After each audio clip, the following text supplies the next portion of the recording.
Bonjour et bienvenue sur ma chaîne YouTube. Alors, vous n'êtes plus heureux en couple? Vous souffrez?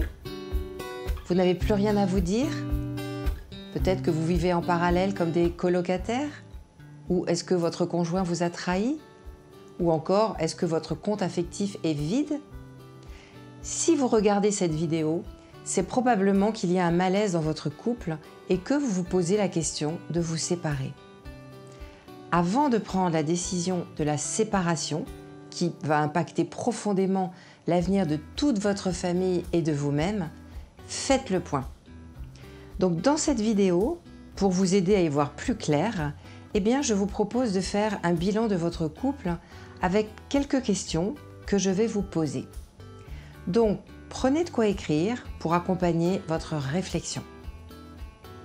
Alors, pour ceux qui ne me connaissent pas encore, je vais me présenter. Je suis Ghislaine Meyer, conseillère conjugale, familiale et relationnelle.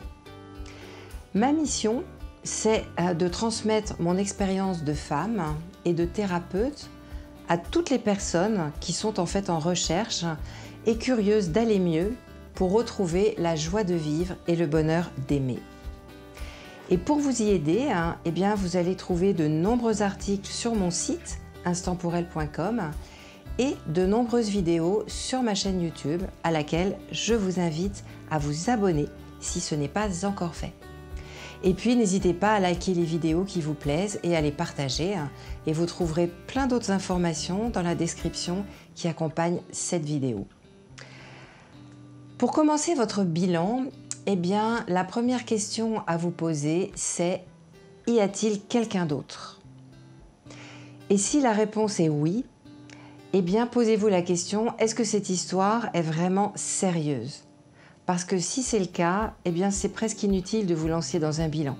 La place est prise et du coup, la séparation semble presque inéluctable. Donc si c'est le cas, faites plutôt un bilan personnel avec une conseillère conjugale qui va vous aider en fait à prendre soin de vous. Si en revanche, cette relation infidèle est passionnelle mais passagère, si elle répond juste à un manque ponctuel, demandez-vous si vous allez être capable de dépasser cette trahison et de refaire confiance à votre partenaire. La deuxième question à vous poser pour y voir plus clair dans vos sentiments, c'est pourquoi vous avez aimé votre partenaire? Qu'est-ce qui vous a plu chez lui ou chez elle à l'origine? Parce qu'en répondant à cette question, vous allez tout de suite ressentir si c'est encore le cas ou pas. Et s'il reste des sentiments qui pourraient servir de levier pour faire repartir votre couple. La troisième question à vous poser, c'est quels seraient les avantages et les inconvénients d'une séparation?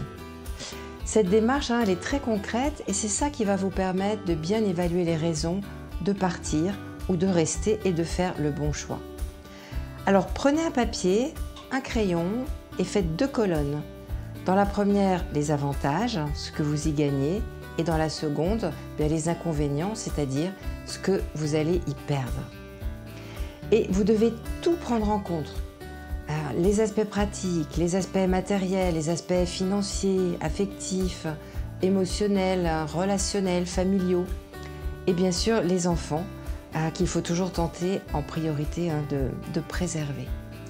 Et vous allez vous rendre compte, si les résultats sont mitigés, c'est sûrement que vous n'êtes pas encore prêt à vous séparer et que vous auriez juste besoin de faire un travail sur votre couple. Ce travail de couple va consister en fait à tenter d'identifier votre part de responsabilité à tous les deux dans votre échec amoureux. Et ça suppose du coup d'accepter de vous remettre en cause. La quatrième question à vous poser va donc être « Est-ce que vous êtes prête à travailler sur votre couple ?» Parce que le but dans un travail de couple, c'est de chercher dans le quotidien ce que chacun de vous a fait ou n'a pas fait pour en arriver là. Et je vous propose d'emblée d'y réfléchir avec 2 questions. La première, c'est « Qu'est-ce que j'aurais dû faire et que je n'ai pas fait pour répondre aux attentes de mon conjoint ?» La suivante, la deuxième question, c'est « En quoi est-ce que maintenant je me sens capable, prêt à satisfaire ces attentes. Et cette réflexion, cette analyse, va vous permettre d'évaluer vos chances de réussite pour créer un nouveau couple. Donc un couple saison 2. Et 2 conditions pour y arriver. D'abord votre propre motivation et ensuite votre accord à tous les deux pour redonner une chance à votre couple. Et si c'est le cas, motivation, si vous êtes tous les deux prêts à tenter cette chance et à vous motiver, et bien là, tout est encore possible. Tout est possible. N'oubliez pas malgré tout de vous donner du temps parce que cela ne va pas être instantané, ça va prendre des mois.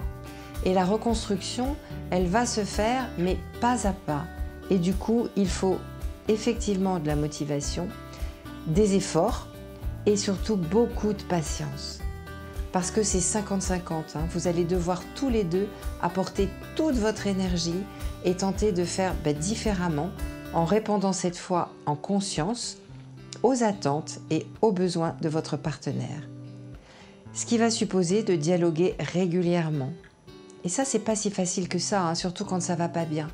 Et c'est pour ça qu'il y a beaucoup de couples qui se découragent. Et donc, si vous arrivez à ce stade, eh bien, ne restez pas tout seul. Pour mettre toutes les chances de votre côté, je vous recommande vraiment vivement de vous faire aider. Est-ce que vous êtes prêt à faire appel à un spécialiste du couple? Vous pouvez me contacter, moi je suis là spécialement pour ça. Et quelle que soit l'issue de ce travail de couple, tout ça, ça vous permettra de ne rien regretter et de ne pas culpabiliser. Au moins, vous aurez tout tenté pour sauver votre couple. Donc, en conclusion, dans cette vidéo, je vous ai proposé des questions pour faire le bilan de votre couple. Donc, j'espère que vous avez pris le temps nécessaire pour y répondre avec fidélité pour vous-même, en votre âme et conscience. Et j'espère qu'elle vous aura apporté bien sûr des réponses pour avancer, pour rebondir. Et qu'elle vous aura donné vraiment l'occasion d'échanger à deux pour aller soit vers une reconstruction, donc un couple saison 2, soit vers une séparation, mais la plus bienveillante possible. Donc si cette vidéo vous a intéressé, aidé à y voir plus clair, n'hésitez pas à la partager avec d'autres personnes ou d'autres couples qu'elle pourrait aider également. Et n'hésitez pas à cliquer sur j'aime, bien sûr. Merci d'avoir regardé cette vidéo et merci de votre confiance. Je vous dis à bientôt.